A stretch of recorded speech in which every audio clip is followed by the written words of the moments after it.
this tutorial is based on the work, like most of it is based on the work done by University of Houston, and they provided these notebooks, and I provided the link here.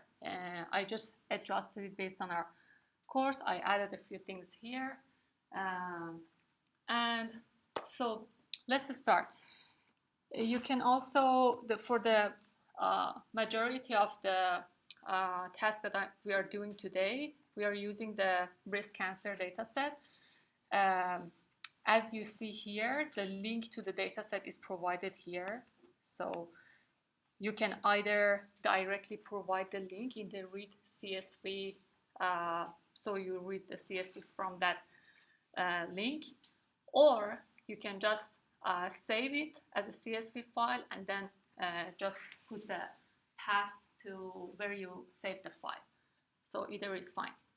And so I assume that based on the first session that I asked how many of you are familiar with Python, Jupyter Notebook, I assume that most of you know basic programming with Python, right? So is there anyone here that doesn't know anything about Python, for example, pandas, NumPy libraries? It's totally fine if you don't know that. I can provide more explanation while I'm going over the material.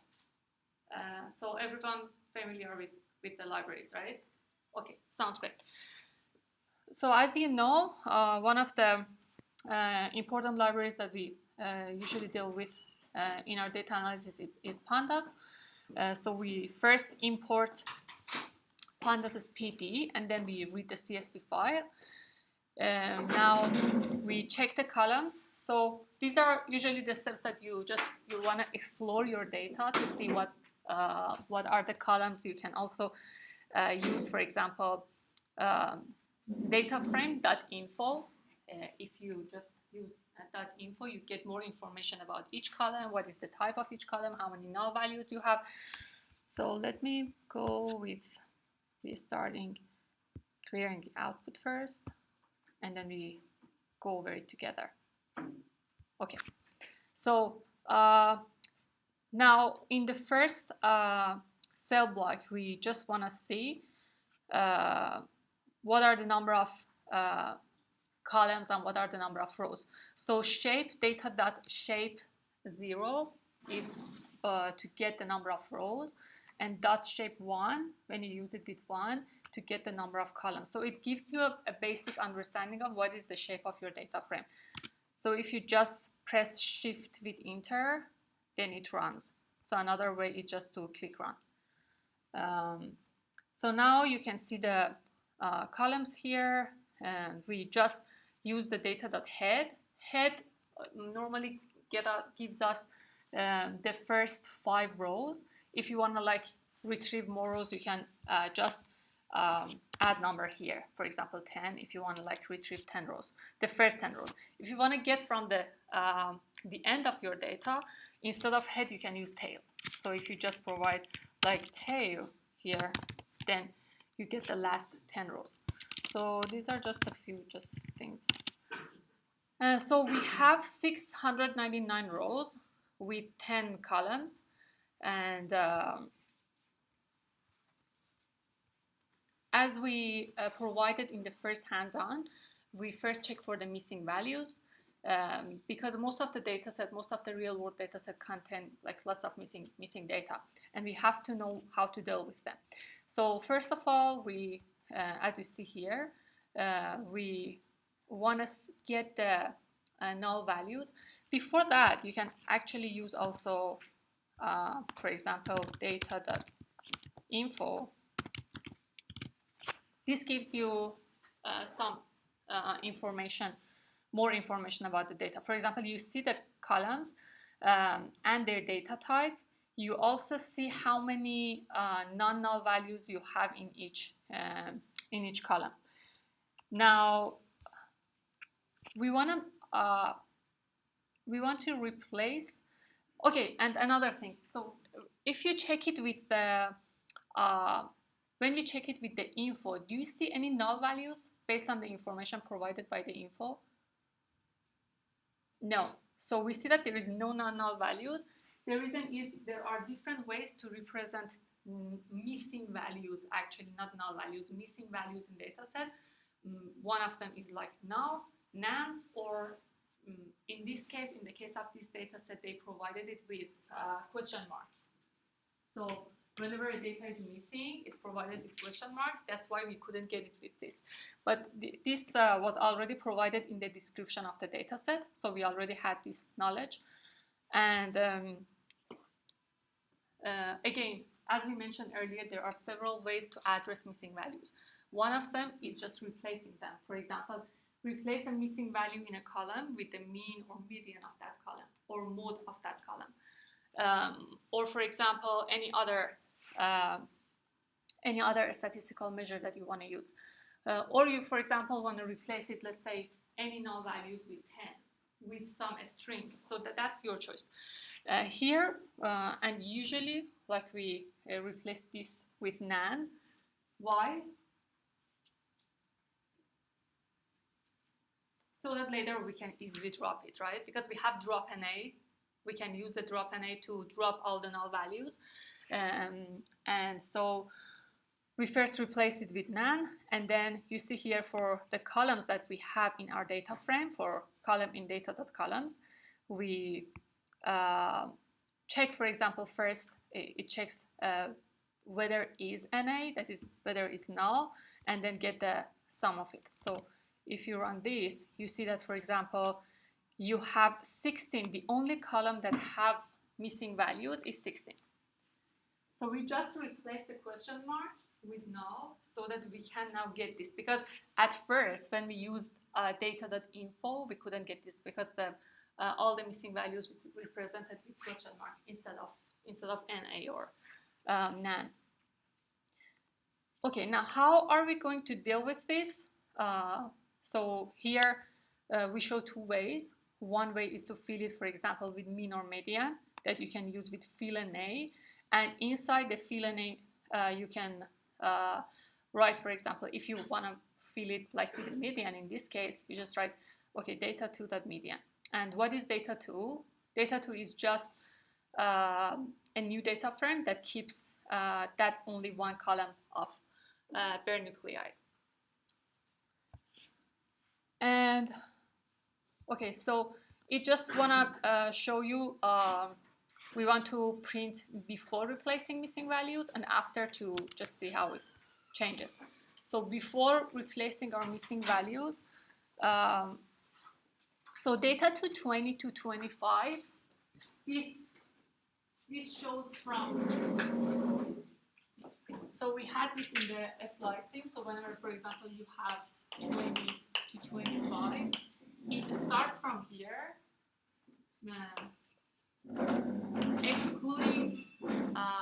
excluding the last number. So it goes up to 24.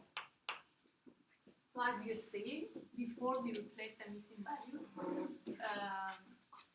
you have that nan on the row 23, right? And then we replaced it with median of that column, and the median of that column was 1. So it replaced the nan with 1. You could easily like just fill it with like mean, for example.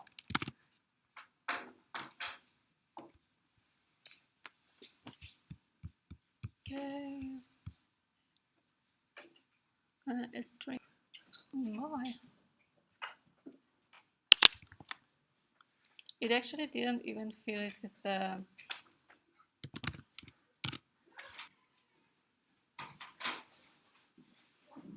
Oh, that's because the type of the data here, so the column that we are working on is not integer. Sorry, my fault. So we can get like, you know, we can get like mean, median on a column that is integer. So we haven't changed the data type yet. So that was the issue. So later we are actually going to address that. So we are going to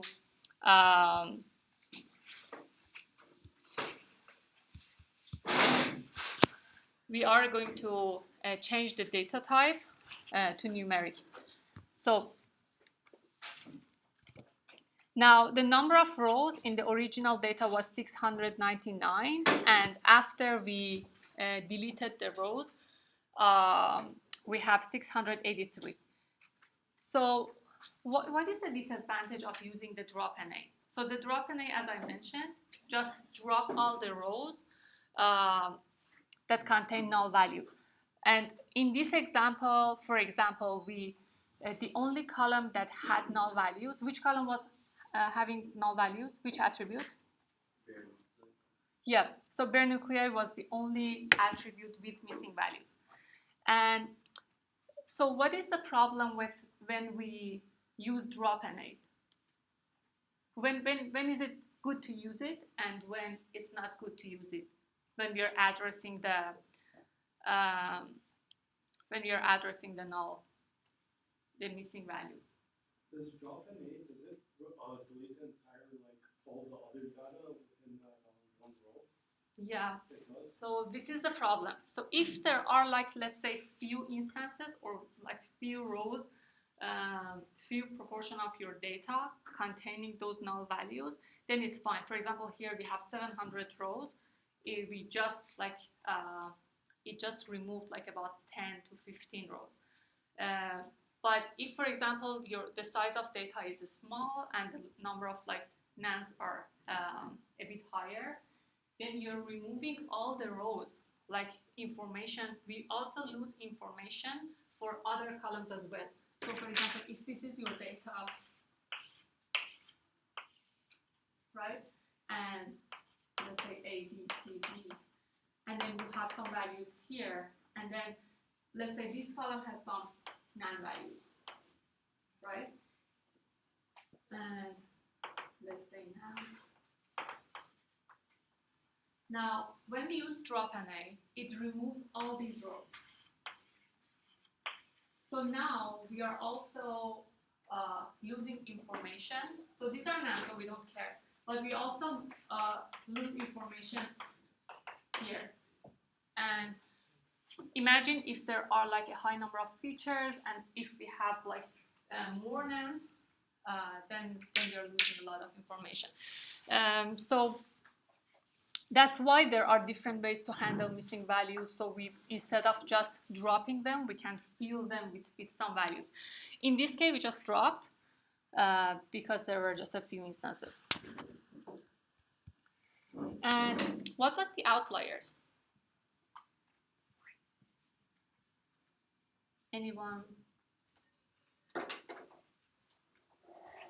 Everyone are sleepy today. I'm looking for someone else. Outlier. So for example, let's say all the data are here and some are here. So these are outliers. So who can help me define the outlier? Observations that don't follow the normal pattern. Yeah. So those are extreme values that don't follow the general patterns of other instances of the data. And so it is also common to see outliers in the data. The problem with outlier is that they sometimes affect the behavior of the data. They, for example, change the mean. So we also want to deal with the outliers. So here, as you see in the column bare nuclei, we had the issue of replacing the non-values with the, for example, mean, because the type of the data was object. It was a string. So the error I was getting was that it couldn't apply that on a string. And so we have to convert it to a numeric or integer. So we can use panda to underline numeric. This can help us to convert a string to an integer. And so we just put a column that we want to apply this to numeric. And that was the bare nuclei. So this changed the data type of bare nuclei to integer. So Okay, we also use the box plot here to just show the range of the data and like the dispersity of the data. And I'm going to also talk about box plots, how to interpret box plots. They are very useful. And talk about different statistical measures. So it's often useful to know, for example, the mean, median, standard deviation, and also getting the min max to find, for example, the range of data. For example, if you just use dot max and dot mean to find the maximum and minimum number in a column. So let's say, for example, you have a column A here. So this is an attribute A. So you can use A dot mean or A dot max to get the minimum and maximum value. And then if you want to just find the range of values in that feature, we want to find the feature range, you can just deduct mean from max. And what is the mean? So it's important that you know the mean, median, mode, and also variance and a standard deviation, which is just the square root of variance. So what is mean?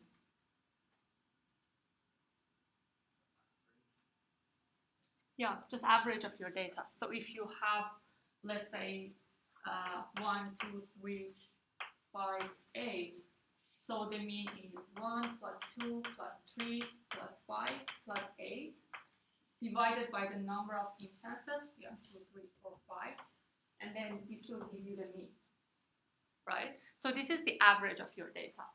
And now, what is the median here? If there's an odd number of data points, it's the one in the middle, and if there's an even number of points, it's the average of the two in the middle. Yeah, so in this case, what is the median in this case? 3. Yeah. So the median is the middle number if we have an odd number of values. And okay, let's first focus on the odd number of values. You also have to sort your values first. So if you had, for example, 3, 4, 2, 1, then this is not the middle. This is not the median. So you have to first sort them and then find the middle value. That is your median. And so we know what the mean is, what the median is, and here if we have an even number of instances, let's say we had 1, 2, 4, 3, 5, 8, for finding the median, we sort them first, we just have to switch them, and then because we don't have middle value, because it's an even number of instances, we just take the average of the two that are in the middle. Now, knowing the mean, median, and other like, let's say, central tendency measures and dispersity measures, these will help you to better interpret your data, have better understanding of what is the distribution of your data, and better interpret that. For example, when you visualize your data, you can better interpret them. And so one thing I want to explain today is box plots. So here is a box plot. And there are several things I want you to know. One is, okay, here is Q1. Wait, no, that's not Q1. Q1, I think it's on right. Oh, sorry. Yep, sorry. Yep. So here is Q1. Here is Q2 or your median. And then here we have Q3. And here we have interquartile range or IQR. And we call these the whiskers.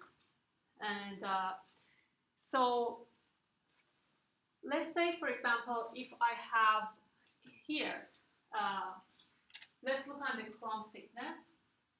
What can we say based on the box plot? Okay, what can we say for the box plot of the first box plot? Or like if you can provide any explanation for like this figure in general, like comparing the box plots together. So what information can we get from this figure?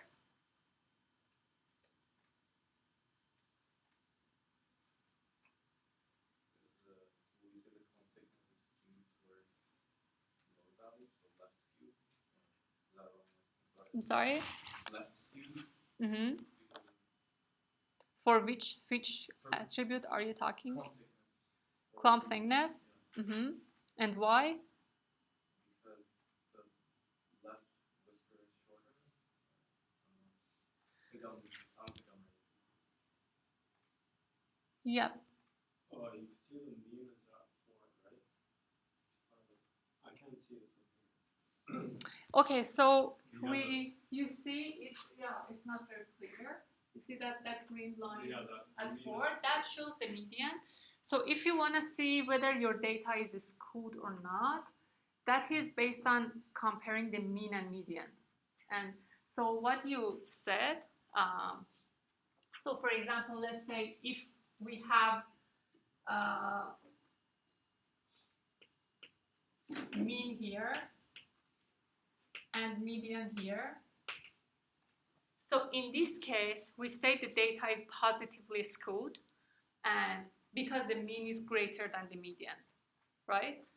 And if it was the opposite way, so your median was higher than the mean, then your data is negatively skewed. Yeah. But, okay, so don't we usually like discard all of the values that are outside of our like quartiles, right? Mm-hmm. So our mean would be where our median is. No, not always. So if... Well, I mean in this case, because there's like it's, the quartiles are... Yeah, from that one... Q1 to median, it's the same values from median to Q3. So the mean would be at 4, wouldn't it? Yeah, yeah. And so, okay, let's go one by one, step by step. So here, first of all, what does Q1 shows? So the Q1 is the first, like the lower 25% of your data. And the box itself shows 50% of your data. And this one is 75%. Let's say we are, for example, dealing with the GPA of the students. So we have a data with the GPA of the students. And so if the Q1 is, for example, 60, what does it mean? So if the Q1 is 60, it means that 25% of the students have GPA lower than this number, right? Because, so this is where the 25% of your data stands. And it means if the, for example, Q1 is 60, for example, in our example, then it means that 25% of the students have GPA less than this number. And let's say Q3 is, for example, 90. What does it mean?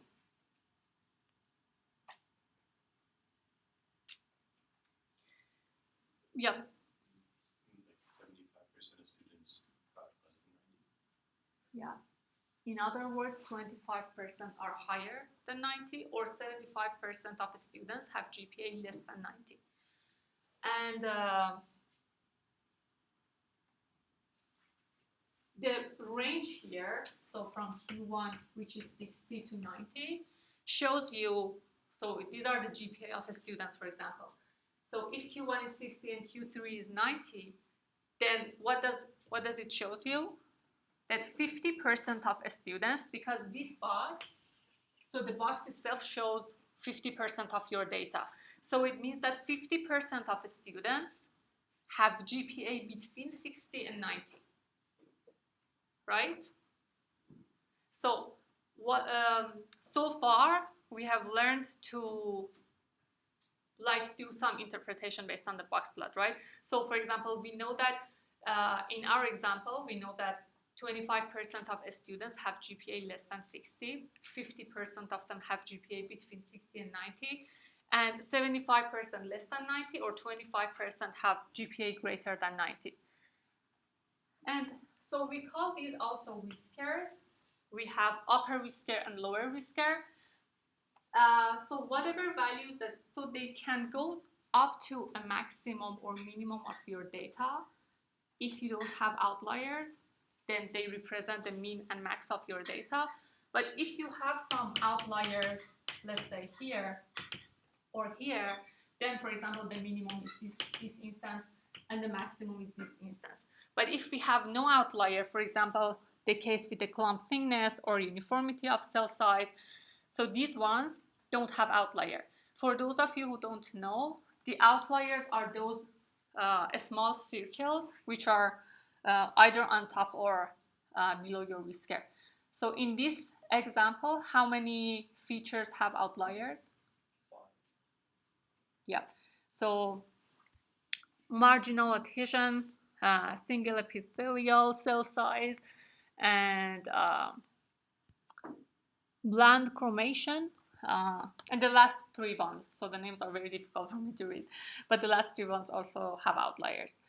And so for the ones that don't have outlier, for example, the first 3 box plots, the maximum is here.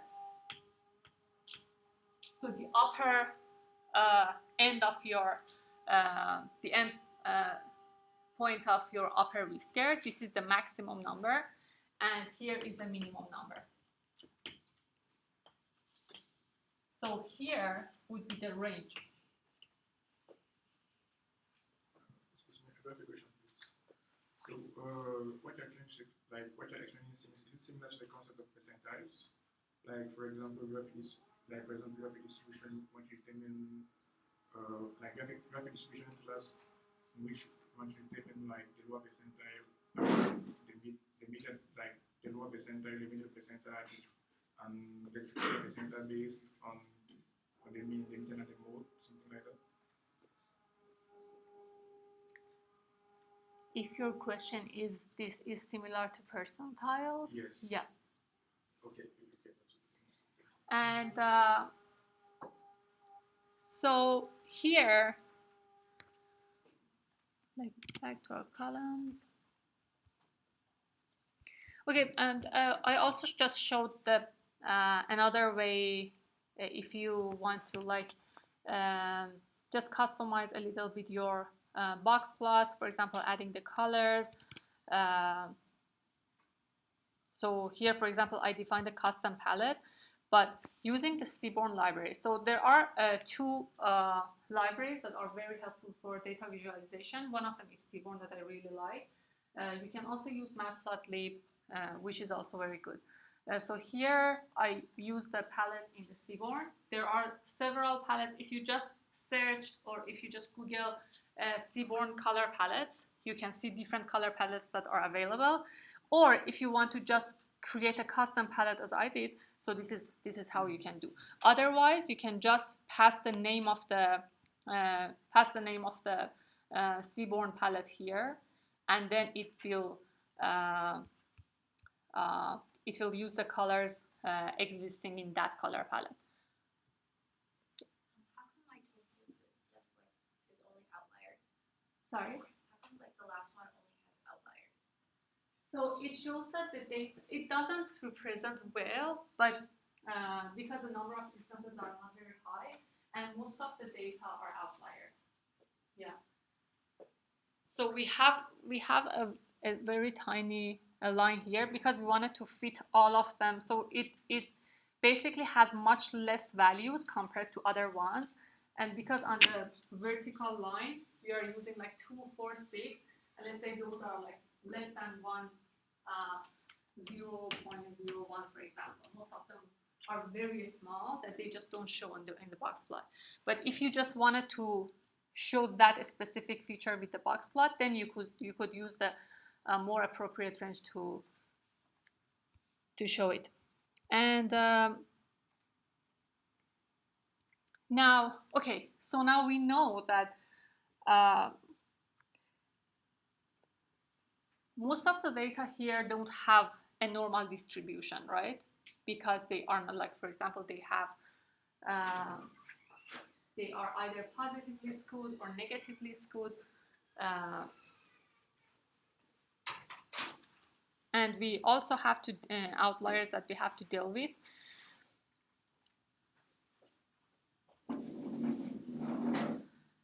So to discard the outliers, we can compute the z-score for each feature and remove those instances containing attributes with abnormally high or low values. Here we only have abnormally high values. So for example, if z is greater than 3 or less than -3. So the following code shows you the result of data standardization on data frame data 2. What is a standardization, and what is the difference with normalization?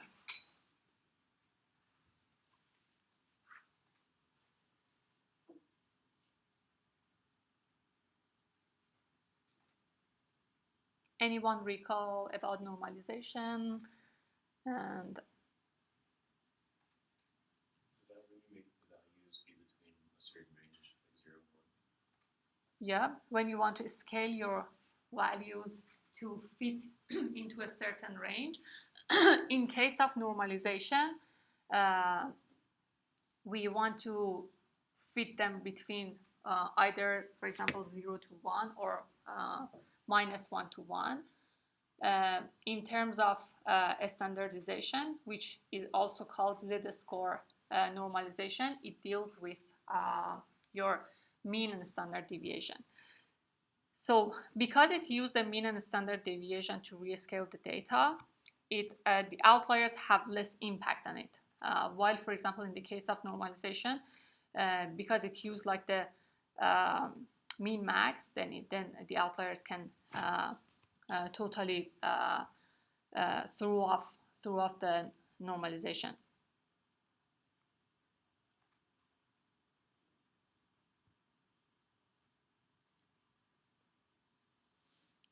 So here, the data tool, we just use this is just the implementation of the z-score formula. You just divide your data from the mean and divide it by the standard deviation, right? And the reason that here we just showed the rows from 20 to 24, you see here. And why did I choose this?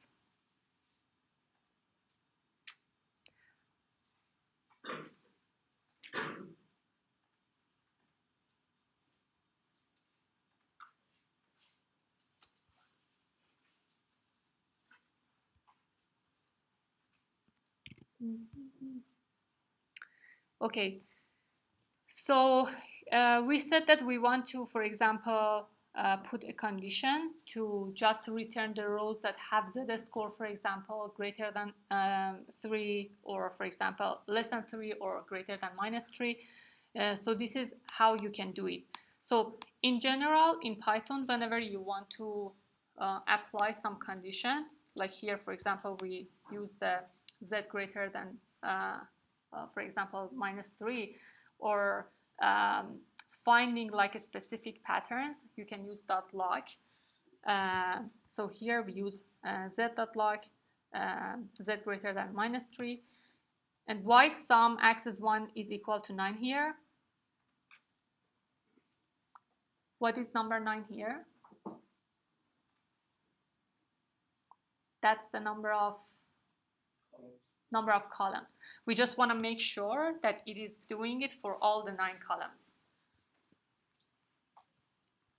right? So we want to have this condition of z between -3 to 3 for all the columns. So number of rows before discarding outliers was 699, and after discarding missing values 632. And the reason we still have none, why we still have none here?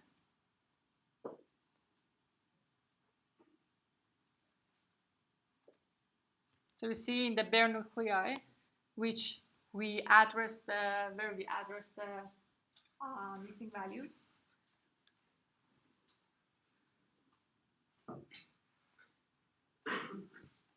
So just because we didn't have, we first had to change the type of this data to numeric, and then handling the missing values in that case. But if you remember, we just first convert all those question marks to none and dropped them, and then applied the conversion. So that was the issue. Now another problem in the data is duplicated data. So for another way that you can reduce your data is just removing those duplicated rows. So if you have two instances that have values exactly the same as each other, if two rows are exactly the same, so you can remove them. And you can find it with the duplicated. So we just put them in a new variable called dups. And let's see how many duplicated values we have. So the number of duplicated rows are 236. So out of about like 700 rows, more than 200 are duplicated. So you can use the drop duplicates. So you see here, drop duplicates just drop all the rows that are duplicated. So this is just the reason I used like 11 and 28 here, just to show you specifically two rows that are duplicated. That's the only reason.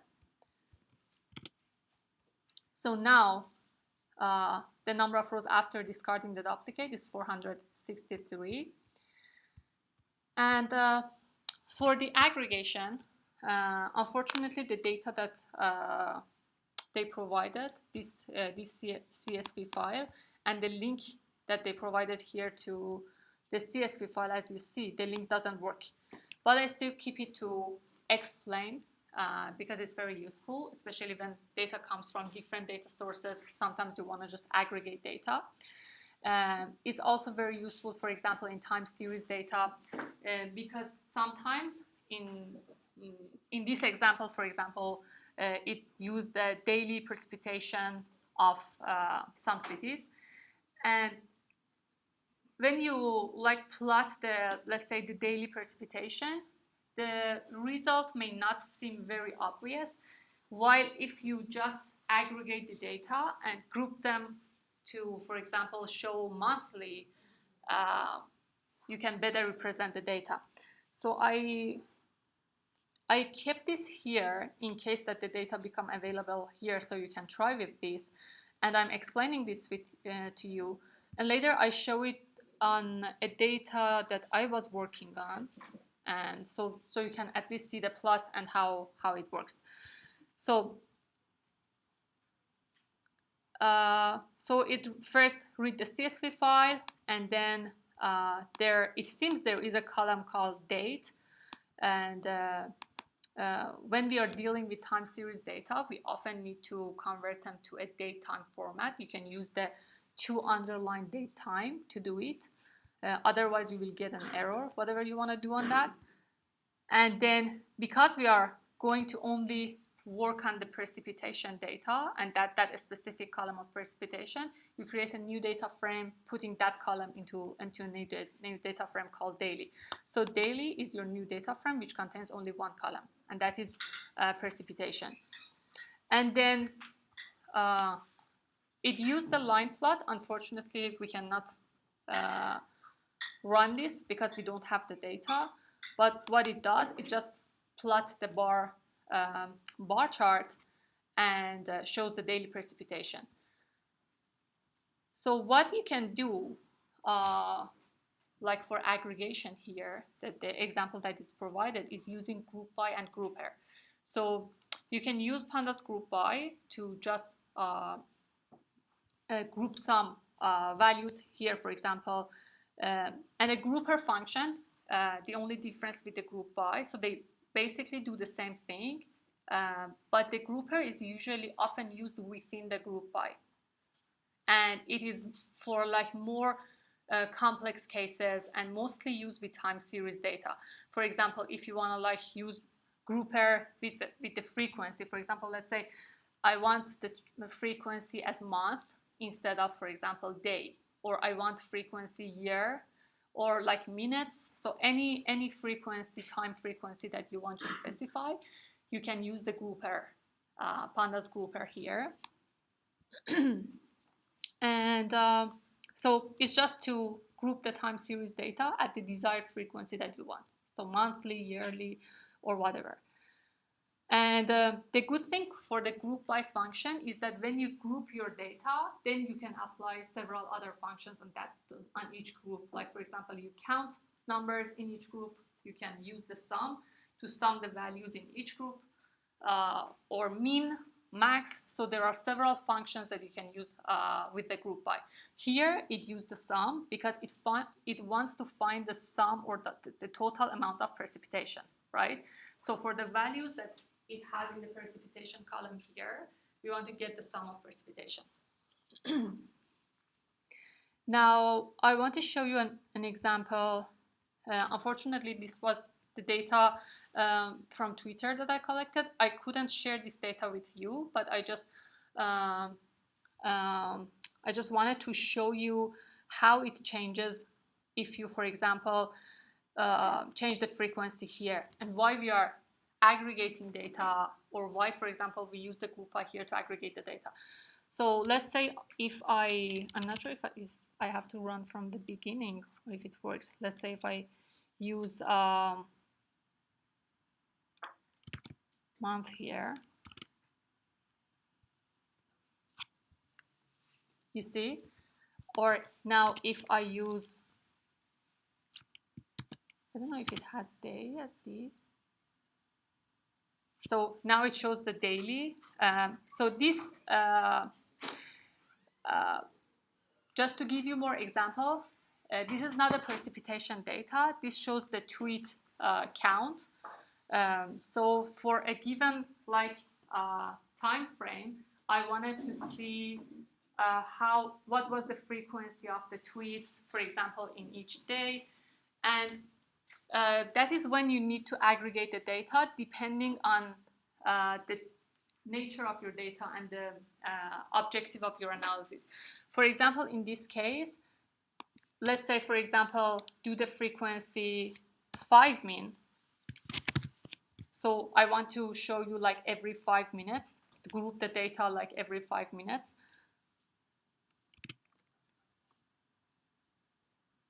So it's not very clear because there are many data points in each group.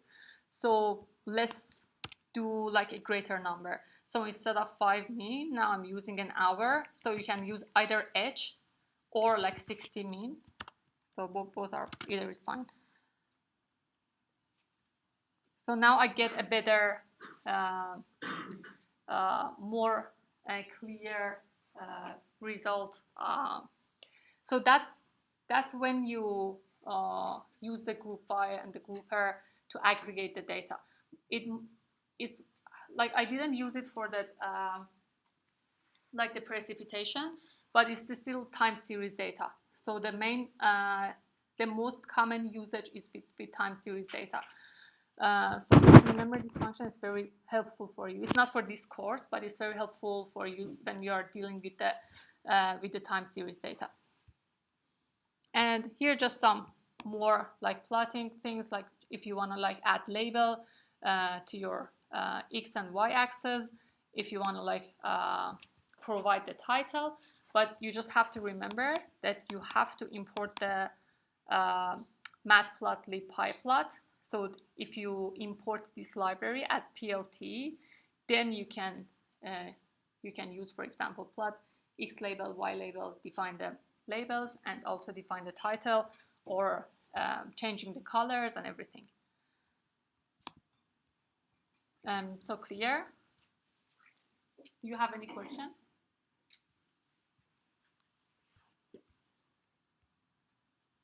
So here I provided just a little explanation about the pandas grouper and group by. So the grouper often has another parameter key, which you don't see it here.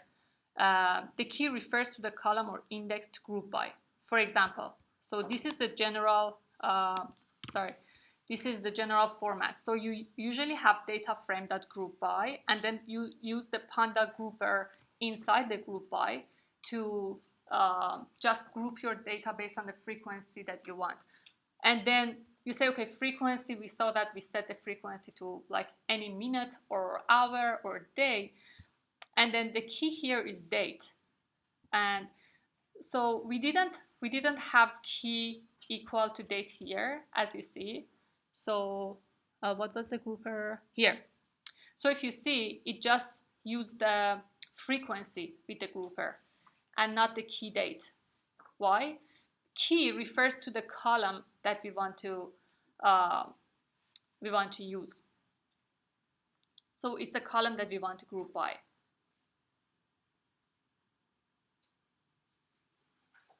Yep. So because it's time series data and it's changing over time, right? Mm-hmm. Are you essentially just like grabbing a data point every like whatever frequency you want, like 15 minutes, like from 0 to 15 minutes, you have like one data point, and then you're kind of like splitting it up, or? Yeah, it depends on how many instances of data also you have in each, let's say, bean. If bean is, for example, a minute, if you have like general understanding of your data and your distribution, then you may have an idea of like what you want to. For example, you have daily precipitation data, so you may want to just see the frequency hourly, right? Because you have the daily precipitation. But you can play with it. So with any data, so for example, in my data, I showed you that it didn't make any sense if I used, for example, month here, because I was dealing with the number of tweets, and the number of tweets is like in every second or in every minute, there are lots of tweets. So if I used, for example, month, it didn't give me much information about where it's more, where it's like less. So it didn't show these fluctuations and nuances of the data. But if I use, for example, lower frequency, like the minutes, hour, then I get more. Now, more than 60 minutes, let's say I do like 1 minute, then I get even like more nuances of the data. Okay, but how would you extract, like, how would you make like a table out of like time series data? You already have the table. Oh, it's already given? You have your data frame, right? Mm-hmm. So you want to, like, you usually use time series analysis, for example, in our case, to, for example, see the distribution of the data for a specific feature or features, right?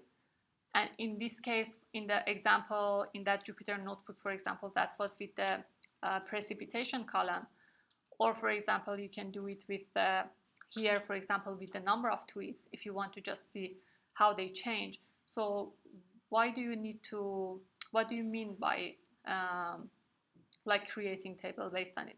You can, of course, later, like, you haven't done any changes to the data here to create like a new table based on it. You're just analyzing data to get some information.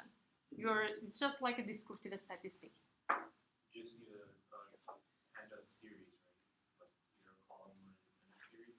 Panda series for what? For the time series plot. Mm-hmm. You just need one series, right? Yeah. This is 1D. Yeah.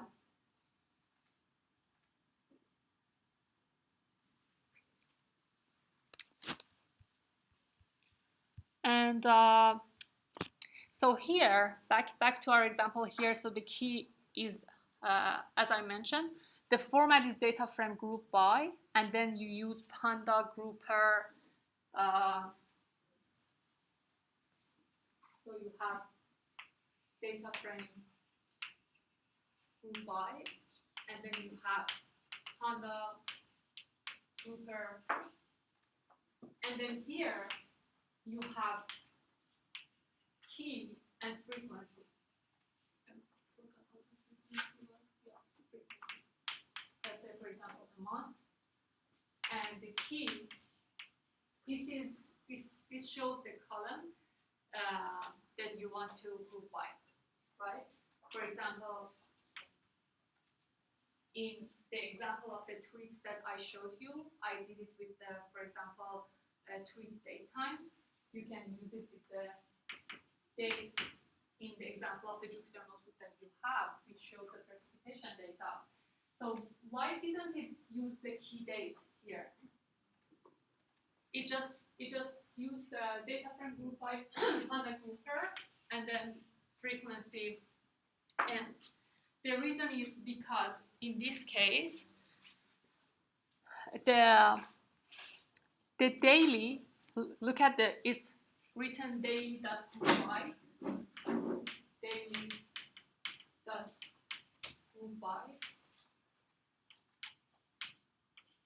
Okay, so what does daily? Daily is our data frame, but it only contains one feature, right? So if you go scroll up, you see that it only contains one column, date, and that is why it could just remove the key. But if you are working on a whole data frame, you have to specify which column you want to group by, right?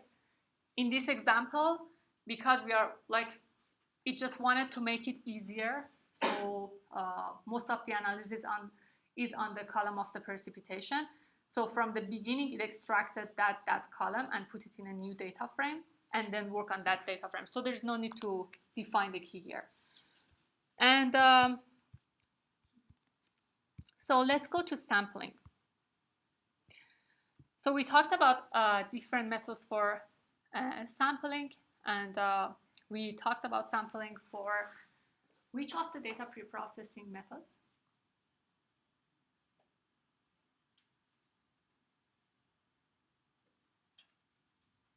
So about what are the steps in data preprocessing? Just a review. Come on, I repeated it many times. So data preprocessing, 4 main steps that we talked. Yep. Integration, cleaning, Yeah. transformation, and Yeah, so data cleaning, data integration, data reduction, and data transformation. And what is sampling? Under which category we can put it? Data reduction, yep. Because when we sample the data, we are just reducing the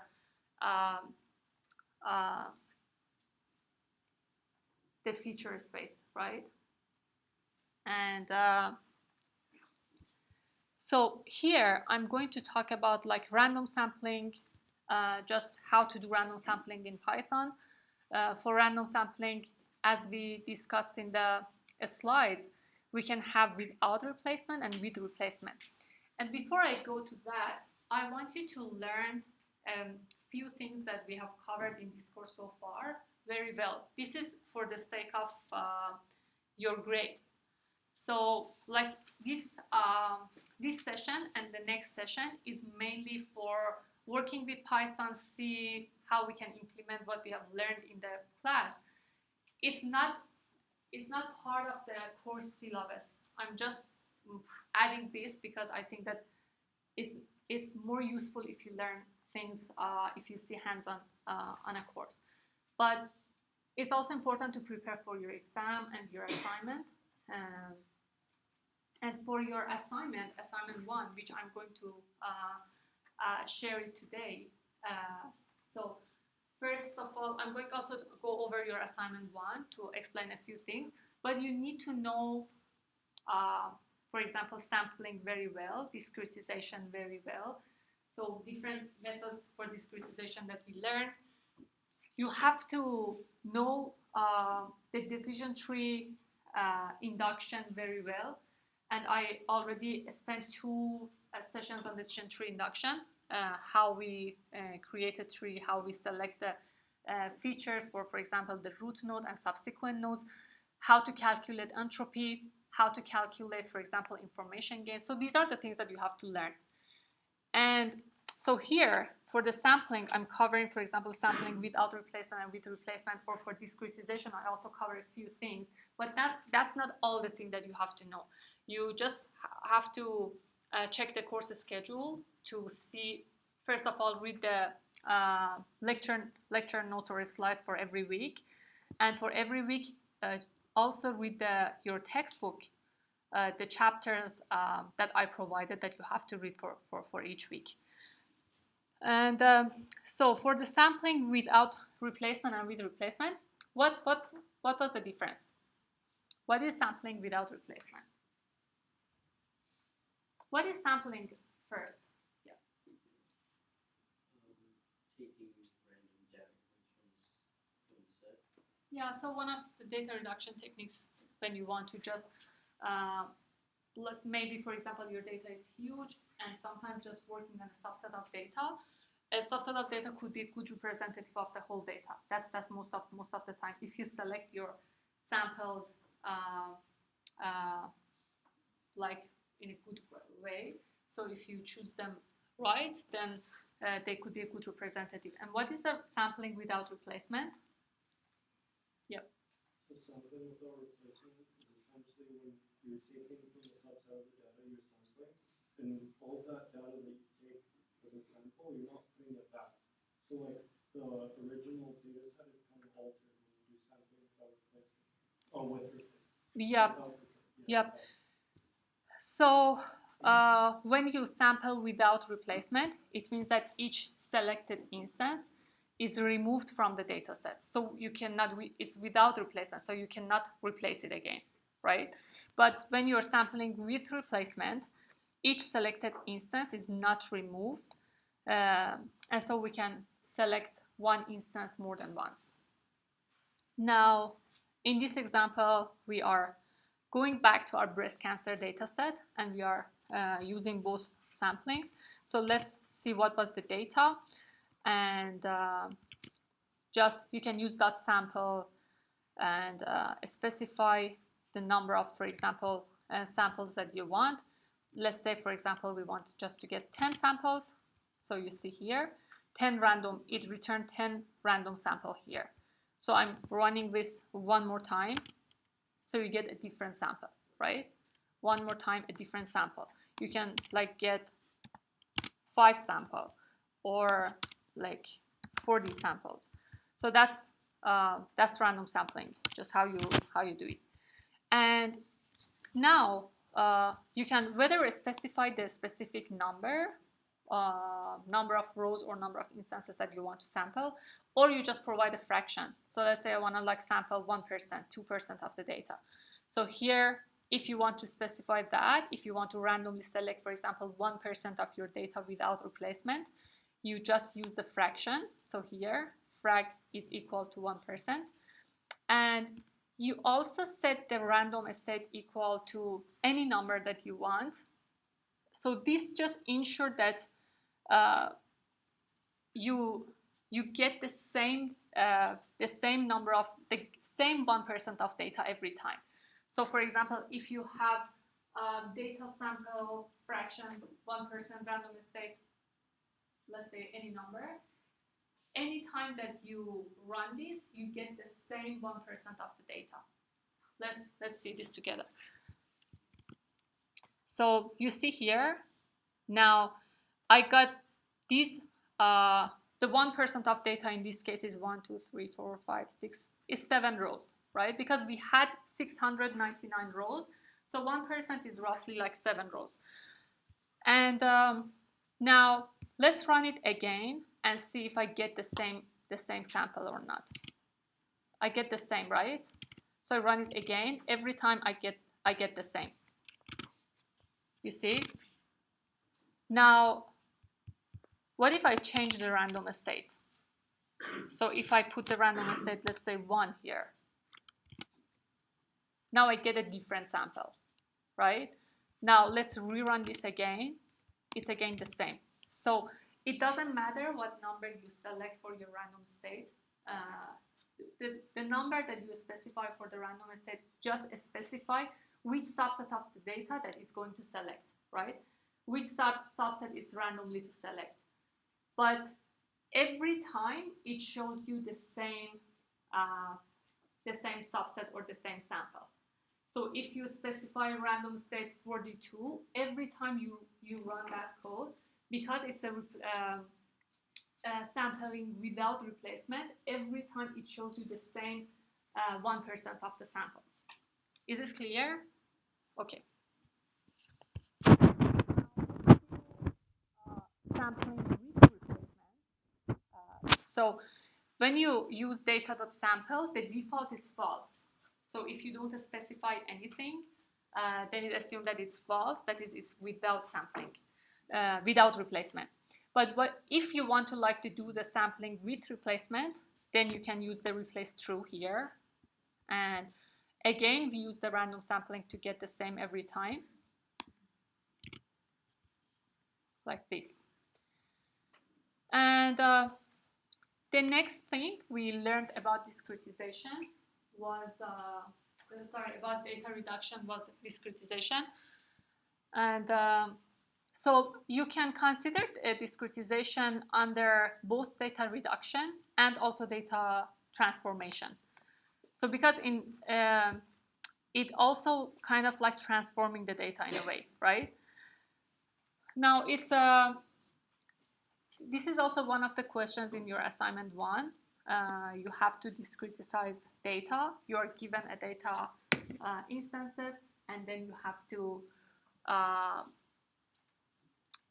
for example, use the equal width or equal frequency or equal depth for discretize the data. Now, so you use the data discretization when anyone? Yeah. We have a continuous data. We want to categorize that into discrete bins. Yeah. So sometimes we have a continuous data, but for some reason, for example, maybe our model only works with, for example, categorical data, or we just want to use it for data reduction, or any other reason, we want to convert a continuous variable or feature into a categorical feature. That's when we use discretization. There were several methods for that. We used several binning methods, if you remember. We had equal width binning, or equal depth or equal frequency binning. So here let's plot a histogram to first see the distribution of the clump thickness. So it used 10 bins. You can play with the bins to see which one shows the best best visualization for you. And we also use the value counts. You can use the value counts when you want to count the number of values in a column. So in this case, in this column, we wanted to count the number of values.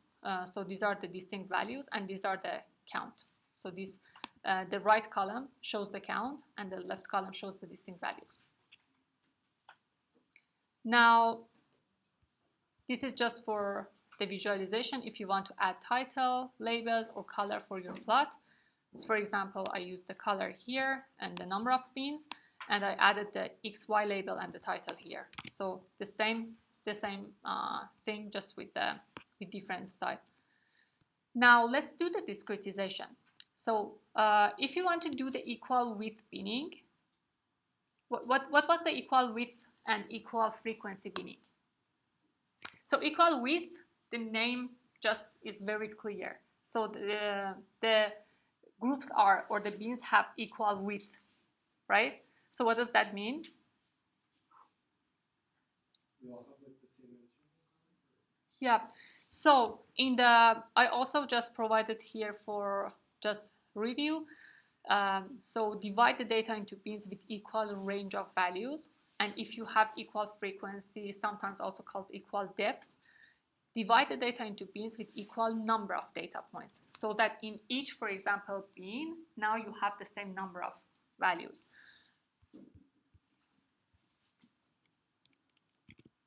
So for example, if we do the equal width, for the equal width, and look at the cut here, so this is when you want to use the binning, the equal width binning, just you can use the cut. So here I use the Panda cut on this feature, and I want to, this number shows how many bins of similar intervals I want to have. For example, I want to discretize this feature into 4 bins of similar interval bins. So because we want to have 4, so in the equal width, you see here,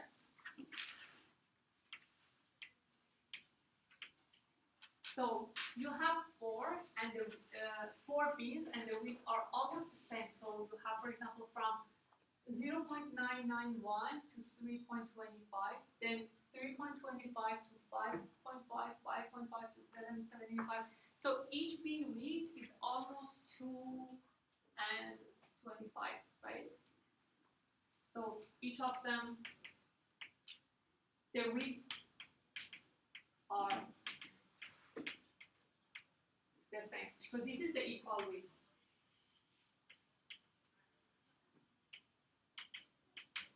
Does it guarantee that we have the same number of instances in each bin? Do we have the same number of instances in each bin when we use the equal width binning? No. We may have, like as you see here, in the first interval we have 303 instances. In the second one we have 210 instances. In the third one we only have 57. So there are there are variations of number of instances here, and then 129 here. So when you use equal width, you don't get you often don't get same number of instances in each bin, but the intervals have the same width. So here was like just the distance was 2.25 for each, and you can use Panda's cut function to do that. And if you just use the QCut, then you can do the equal frequency binning or equal depth binning. So here you can see. So now look at the second column. The first one, the first bin has 195, the second 188, 164. So they have almost the same number of instances, similar number of instances in each bin. So it guarantees a similar number of instances for each bin, right? So you don't have like 50 in one and 200 in another one. So all of them are around 150.